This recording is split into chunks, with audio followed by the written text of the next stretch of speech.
Questa mattina alle 5:30 è scattato l'allarme che è collegato direttamente con il mio titolare e ovviamente è sceso subito e ci siamo resi conto di quello che è successo. Sono entrati probabilmente con un mezzo pesante. L'auto come un ariete entra in retromarcia e sfonda la vetrina del negozio Loschi. Attacco al cuore del centro storico di Treviso. Sono le 5 del mattino, via Martiri della Libertà è deserta. A percorrerla solo un'auto di piccola cilindrata che davanti al negozio innesta la retro e dà gas fino a spaccare una vetrata antisfondamento e il muro in cartongesso.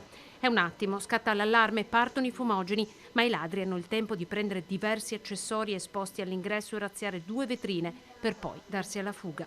Sono qui anch'io da 28 anni ed è la prima volta che succede.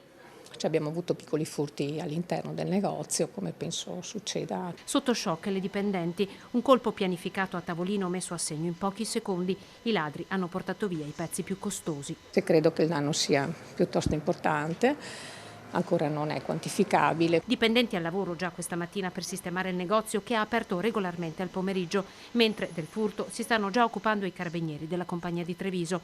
L'auto è risultata rubata poco prima del colpo. Sgomento tra i passanti, il colpo al negozio Loschi per la modalità efferata sembra aver toccato il cuore di tanti. Diversi i clienti entrati comunque in negozio, anche se chiuso, per portare la loro solidarietà.